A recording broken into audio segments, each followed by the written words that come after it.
Welcome to the Leadership Kitchen podcast. I'm Olya Panivnyk, the author and host of this podcast, and also the CEO of Be Change, coaching and consulting agency.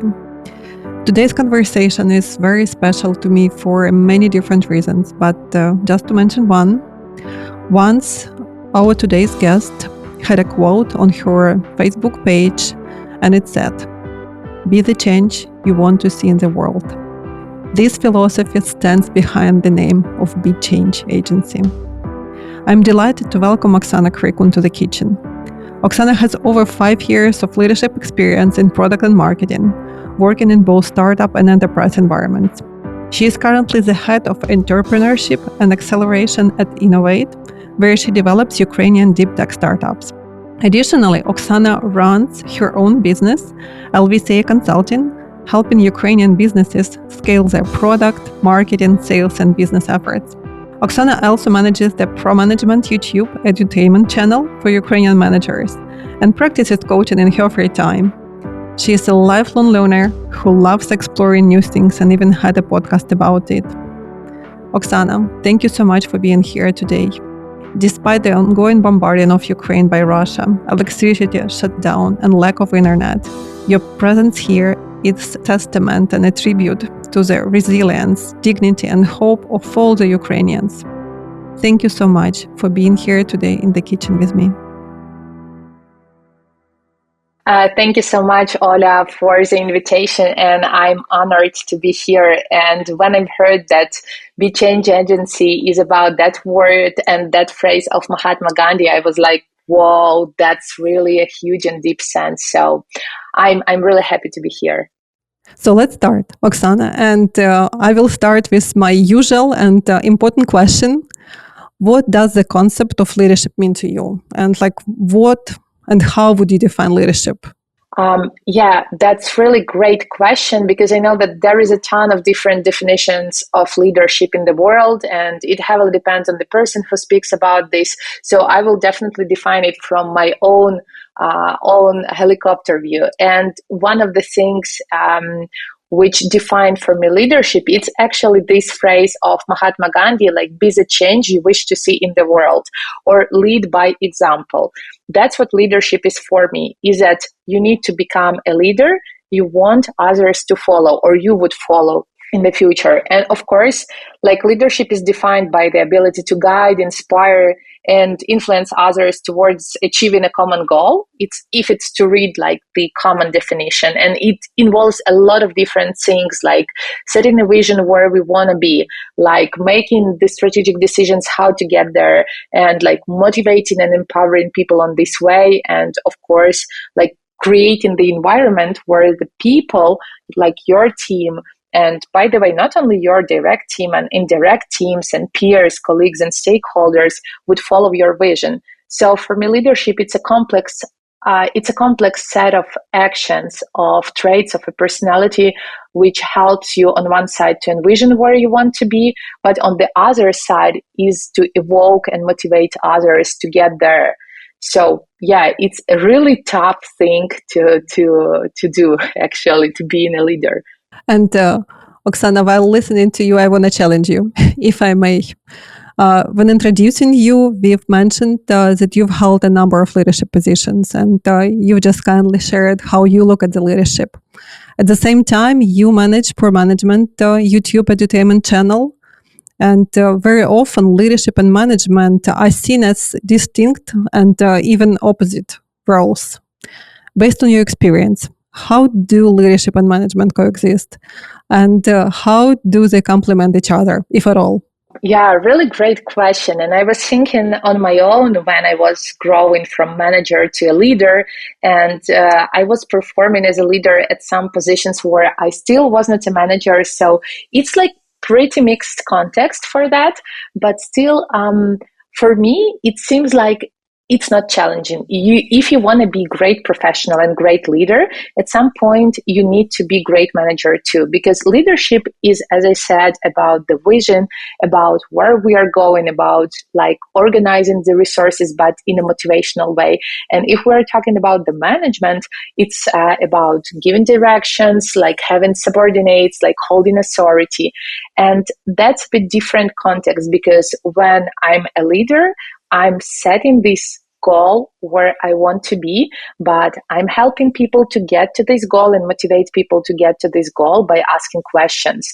And I do not have, and I'm not treating my team as my subordinates. I'm treating them like followers, and if they want to follow me.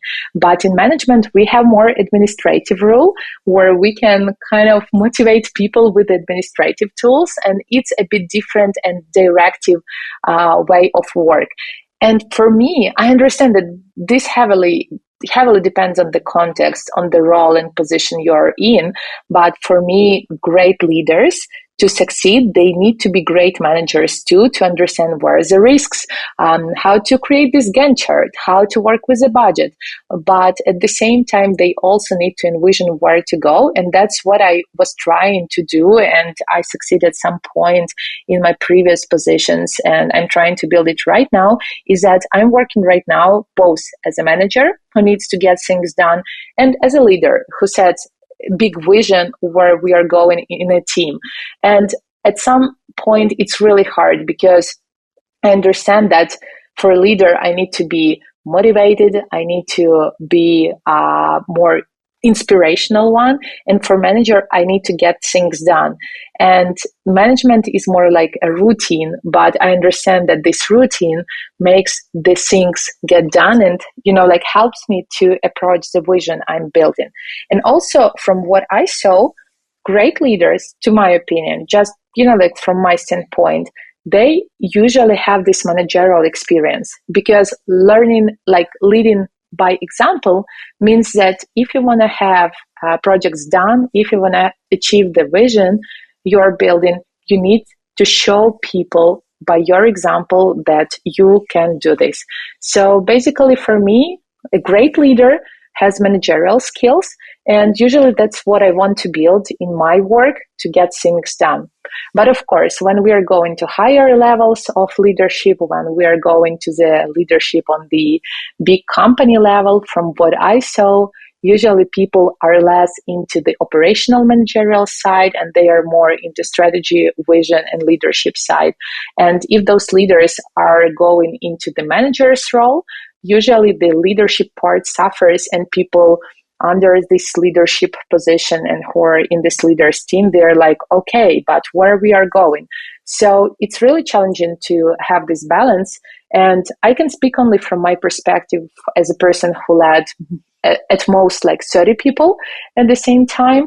But I haven't been leading the companies for 10,000 people or so. So I think that there will be a bit different challenges. But from what I saw, I just shared my thoughts.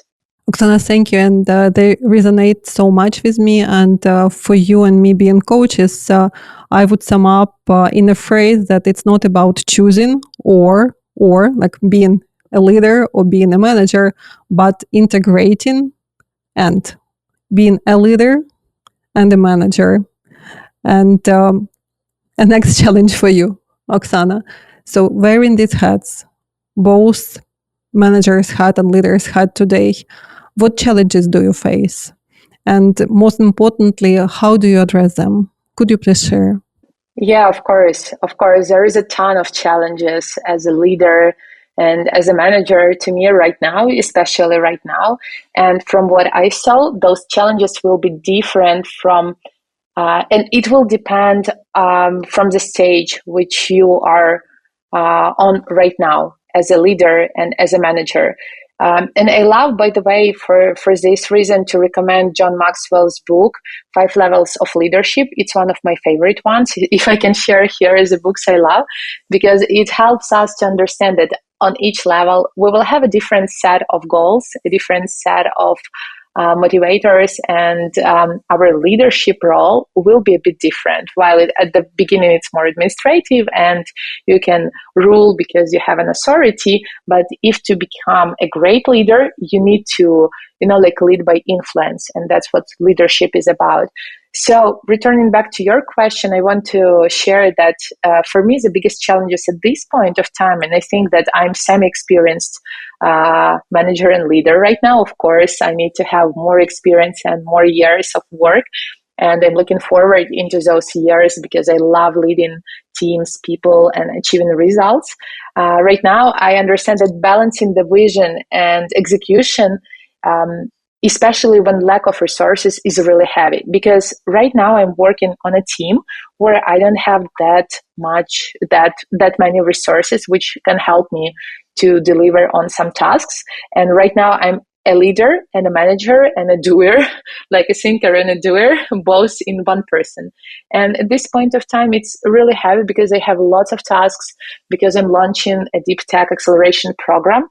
And for me, it's really heavy to organize everything and hire right people at this point of time, because the process of hiring also takes a lot of time. You need to first understand if this person is yours, then onboard this person, then start working and have all of this forming, brainstorming, and performing cycle. And right now, balancing the understanding where I want to be and how to get where I want to be is really hard, but I'm kind of working on that. I'm securing some working time to work on the strategic activities, which means hiring best people to a team, which means developing and onboarding those people, as well as execution activities, like to organize some Gantt chart, to write all of these emails, and to do everything. But I understand that this is only an interim challenge, because in the nearest future, this challenge will definitely be solved because I'm working on that. So this is the first thing. Then the second thing for me as a leader is a delegation. And I know for lots of people, it's really challenging, especially managers, especially newbie managers, because we think as managers in a role of manager that it's not good to delegate, because what I will be doing, what people will think of me if I'm not delivering all this work. But great leaders, great managers who are leaders as well, they are delegating, because in this way they see how they can develop their people, their team, and where they are going in the long term.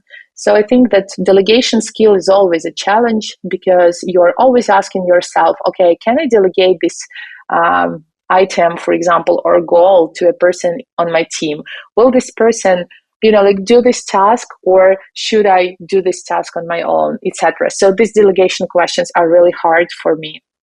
And after the balancing the vision and execution and delegation, there is one more challenge, which is setting clear expectations, because I think that effective leadership is about communication, and communication is about setting the common sense and understanding behind each request which you have as a manager or as a leader, and which your team has or your stakeholders have.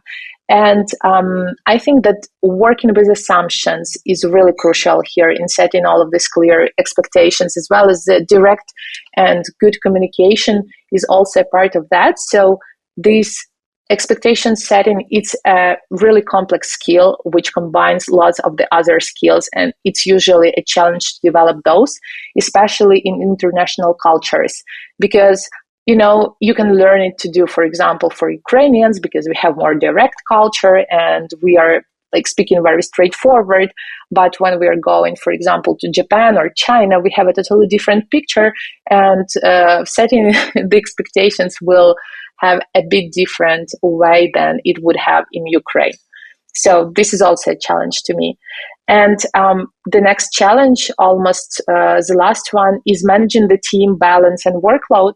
Because from what I saw, it's very, when you're a senior person, you're kind of tempted to judge everybody, and you're taking yourself as an example. But other people are different, and people on your team are different from you. because they might have a different way of thinking, they might have a different pace of work, and they may achieve results in a different way. So when I'm working on a workload, so usually I was assuming that this person will work as I do. So I can work, like 24/7 in case I need it. But right now I understand that all of us are different, and to understand which workload for this specific person is good, you need to have some time working with this person, observing and learning about this person. Because if you will have a lot of workload on this person will get burned out. But if you will have less, workload, this person will become uninterested in a job and will be looking for another job. So this workload is really tricky to me. Yeah. And the last challenge probably is the work-life balance, definitely, because for lots of people who are achievers, and I was thinking of myself usually as an achiever, I love what I do, and I love my job and the goals which I'm achieving. But all in all, in the end, we have our also personal life, and here you need to set the boundaries very clearly, where your work ends and where your personal life starts. And I do not believe anymore into this blend of work life. I believe more into, kind of setting clear goals and boundaries between those two, so that you can have a quality time at work and as well as quality time in your personal life. And I think they are going hand in hand, because without having a good and quality personal life with all of these, relationships, mind practices, etc., you won't be productive at work too. So those are the main challenges. I see that there are a lot of them. Develop your leadership skills with us. Subscribe to our YouTube channel, Be Change, and follow our podcasts on Apple and Spotify. Support us with likes, comments, and share the episodes with your community. Oksana, thank you so much for sharing in such a human, humble, and vulnerable way all these challenges. And I'm sure that many of our listeners go now like, shh, I'm not the only one. So thank you so much. And while dealing with these challenges, I'm sure that you are growing. And in my humble opinion, one of the best ways to grow yourself is to grow others. Could you please share, based on your experience, in today's hybrid and remote work environment, how do you approach developing others and fostering their growth? You said it really brilliantly, like you grow yourself by growing others. And I think, frankly speaking, that this is one of the key characteristics of a great leader, because great leaders want to create really strong team. They are not afraid of A players, and they want everybody to be an A player in their team. And for me, it's really crucial to develop people, actually. And for almost all of the companies I was working before and right now, learning is one of the key things and key goals to develop people, because it's probably from the value standpoint, I was joining the companies which are focused on this growth, because I want to grow and grow others too. So there are different ways how to do this, and I tested lots of them. But from what I saw, the following techniques are working the best for me personally. So this is the first technique which I use, especially in remote setting, because right now I'm working with my teams in remote setting, and I understand that I need to manage up and down. But when I'm managing down, for example, with my team, I'm using 30, 60, 90 days plan, where I put the goals for first 30 days, then first 60 days, then the next 30 days, which are 90 days in total. And then I'm kind of managing, and I have this goal setting template. I usually do it in a Google Sheets format, where I'm planning all of the goals of the team member. But also, from what I saw in these goals, usually other managers forget to add some learning goals. And I think that not having it in a goal setting usually means that you don't pay attention to that. And what I do, I'm discussing with my team member, for example, that teammate, that, okay, what are your learning goals? Where do you want to be, or what we want to achieve regarding your personal aspirations and regarding your work settlement? And sometimes I need to set those goals with the person proactively on my own. Sometimes it's the person already knows where he or she wants to go. But all in all, I try to put it on a 30, 60, 90 plan. That's one part. After this, I'm usually kind of connecting to these goals during one-on-one meetings in a coach-like format. So usually I'm asking questions and helping a person to get to the final point with the help of the questions, because I know that asking questions is really powerful tool. And I know, Olya, you're also coach with a lot of practice, and you helped me too at some point to get to some goal setting and also goal achievement with the help of the question. That's what I'm usually using during these one-on-ones. And during these one-on-ones, apart from asking questions and helping a person to grow with these two, I'm also helping to connect to the learning goals and to see where we are going in terms of, okay, what's new the person learned? Okay, how this helps them to achieve like excellence at their job, etc. So this is one-on-one tool. Then I'm using the coaching format, as I said, usually in working with these people, because I think that person is not motivated by the directive approach. So if I will tell you, Olya, please do this, even please will not make you to do this if you don't want. But if we will discuss it, okay, how to achieve that, what do you think of it, where we are going, etc., then there is a high probability that you will define how you want to get there. And when a person understands how they want to get there, they will better do it, and they will be more prone to do that and more motivated. So coaching really works from what I saw. And on the other side, coaching helps me to be better manager, because I help to highlight some insights to the people I'm working with. So I love this practice as well. Yep. And another thing which helps me to work and helps to develop others, and it also connected to the delegation, is that I'm kind of not a manager. Before I was this type of manager, like, oh, I will do this job on my own, so I will not delegate to anyone because I can do it better. But right now I'm changing my mindset to the way, like, how it can work without me, how my team can work without me. And if I were hit by a bus, in our reality, we have a lot of these buses flying in the air. So how the people on my team can make it work. And this understanding helped me to understand that I need to develop my people. I need to develop my team so that they can learn more. And I'm not afraid of any competition, because I don't think that this is a competition. I think it's more like growing others. And as a manager, I will always find for myself, and as a leader, another way where to focus my attention and where to grow while helping growing others. So probably this like mindset change helped me a lot too, as well as coaching studies, which I'm pursuing right now, as well as 30, 60, 90 days plans and one-to-one meetings. So this is a mix of what I'm using while helping others to grow. Oksana, I appreciate a lot you sharing this down-to-earth guidance and experiences you have, and I'm sure our listeners will appreciate as well. And to wrap up on topic of development, let me share with you that I strongly believe that there are no self-made people, especially in leadership. And I would be keen to hear your thoughts. Would you agree? And if yes, what kind of support is crucial for a leader to receive from others while becoming a leader? Could you please share what you think? I totally agree with you here that none of us is self-made. All of us are influenced by someone or something.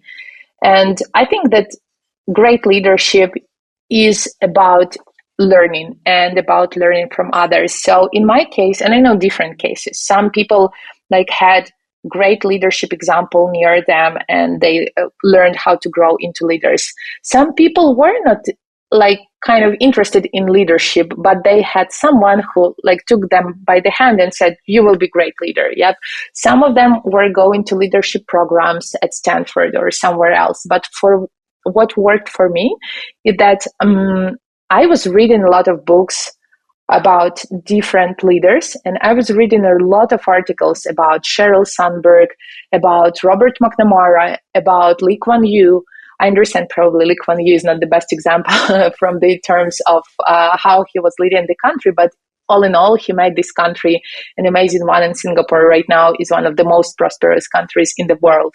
So I was gathering those stories. And at some point I understood that, oh, wow, leaders are making great change in the world. So probably I want to be one. So I want to be such a person because I want to have, I want to do something.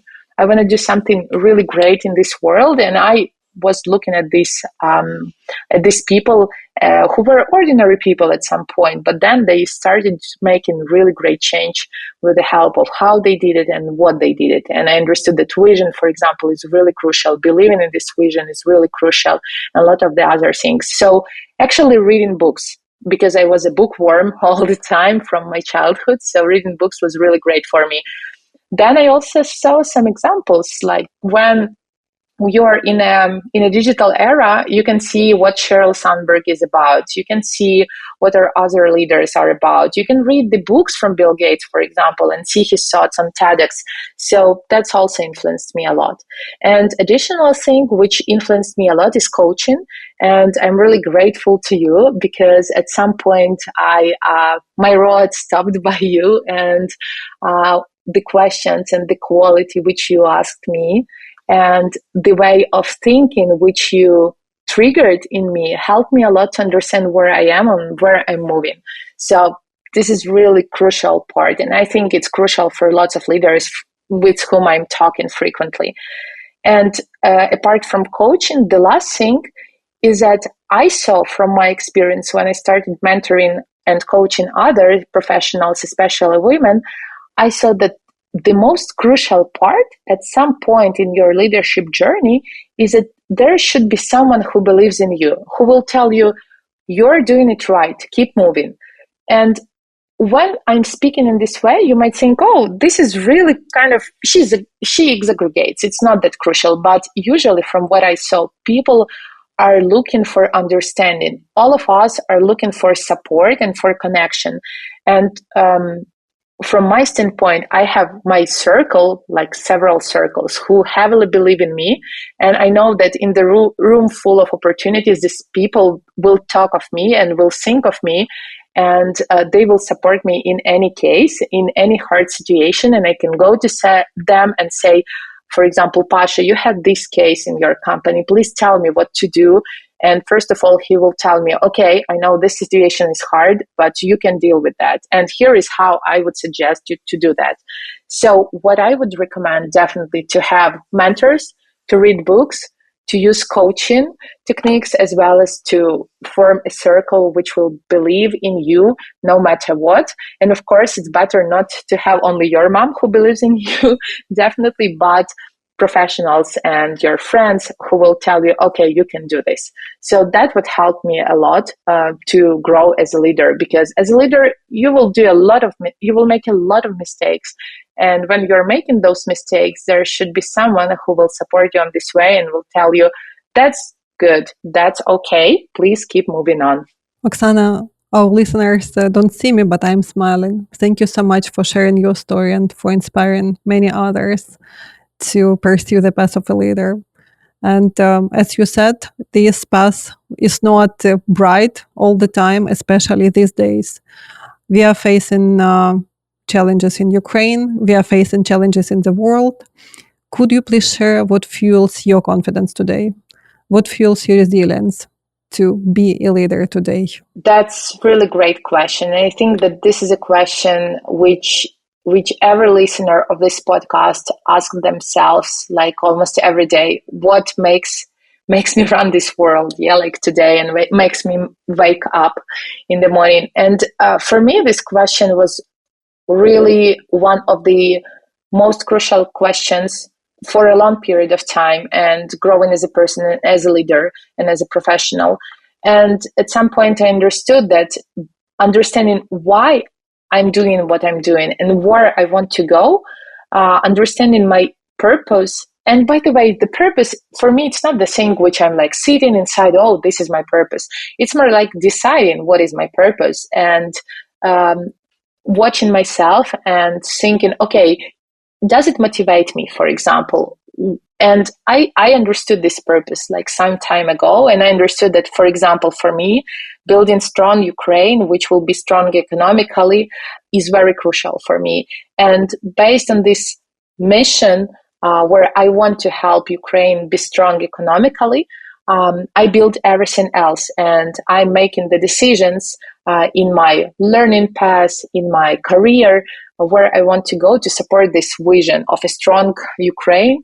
Why it's crucial for me, by the way, because I want to live in Ukraine in the long term. And of course, probably there might be a case where I will leave Ukraine for some time. But all in all, right now, I understand that my heart and my money and my activities are here. So love this. And based on that, I understood that, for example, Innovate and my nowadays job is helping like Ukrainian deep tech startups grow and helps to build strong enterprises in Ukraine and abroad. So this leads me to my vision of strong Ukraine. Then LVCA Consulting is also focused on helping the businesses, not deep tech businesses, but all of the businesses in Ukraine to grow and earn more money and scale operations within Ukraine and abroad, and also pay more taxes and give job to more Ukrainians, as well as ProManagement, because on one side, it's edutainment, YouTube channel for managers, but on the other side, and when I was thinking of this project and creating this project, I understood that the thing is that I want to help Ukrainian managers who are noobs and newbies to become better ones in their work and lead successful teams, which also will lead to a stronger Ukrainian economy, because there should be successful teams who are building successful products and then scale abroad. And this helps me to understand every day that I want to achieve this goal. And all of my other projects, activities, they are also linked to that big vision. So I think that if you have this big vision, it will motivate you definitely to get up early in the morning and to do what you're doing. And knowing the why, and I know my why, it inspires me to wake up every day and dream even bigger. So that's what motivates me a lot, and that's what fuels my resilience and determination as leader today. And I want also to notice one more thing, that Olya, I know, and you know, some of my goals, they are kind of really, really, really long-standing. So it's not a goal for the next 2 or 3 years. It's a goal for 20 years. And understand that to have and to pursue such a long-term goal, you need to have an inner drive. And from my experience, this inner drive comes from this answer to the question, why? Why I need to go further and what motivates me? Oksana, I'm sure that our listeners will have this question as well. And if our listeners haven't answered that question yet, why? I invite you to pause and to answer that question so that it would fuel your resilience and your confidence in these turbulent times. Oksana, and in conclusion, could I please invite you to share a piece of advice, or as I call it, a recipe for leadership by Oksana Krykun, so that it would stay in the kitchen for all our listeners? Oh yeah, I'm better at this type of recipes than by real food-based recipes. So for the leadership, yeah, I need to admit that.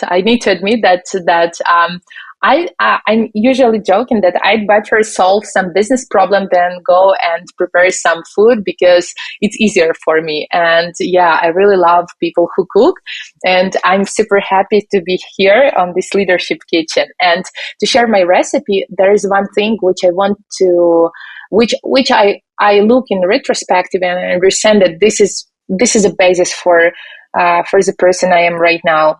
And the recipe is to understand who you are. And this sounds really easy, but when you start doing that, actually it's not that easy, because understanding who we are, how productive we are, when we are that productive, what we want, where we're heading, what is crucial for us, what are our values. And this self-awareness, like building this self-awareness brick by brick, is really crucial in the long term, because I saw that great leaders, they are really self-aware. They know, what they don't know, what they want, and of course, what they don't want. because great leaders need to work with other people, and sometimes we as great leaders need to support those people. And I'm still learning how to understand myself better to be the person I want to follow. Yep. Like, so another thing is that I would really recommend to become the person you want to follow, because a lot of us are not building this integrity, and we're like trying to impress someone, trying to do some things which are not in our capacity or which are not aligned with our goals and values. And that's why we need to understand our goals and values first, and then we need to build this integrity in us as a leader and as a person. So that's it. Try to understand yourself and also be the person you want to follow. Those are 2 ingredients for my recipe. Oksana, thank you so much for being here today with me in the kitchen, for being a great example of answers to the questions you shared at the end of who are you, why are you here, what are you, for sharing your practical advices, and for being an inspiration, wisdom, and light to Ukraine and to the world. Thank you so much. Thank you for having me here. It was my pleasure to share my thoughts. And yeah, in case anyone has any questions related to our topic, please let me know through social networks. And please follow Be Change podcast and share it with your colleagues and your peers. Thank you for listening to this episode all the way through. I greatly appreciate all your feedback. My team and I read every comment and value each one. I eagerly look forward to the opportunity to inspire you and share interesting thoughts in the next episode. If you have ideas about whom you would like to hear on the Leadership Kitchen podcast, please share them with us. And if you want to receive more useful information and develop your leadership skills, subscribe to our Be Change newsletter via the link in the episode description. Be the change you want to see in the world. This is Olya Panivnyk, founder and CEO of Be Change Coaching and People Advisory Agency.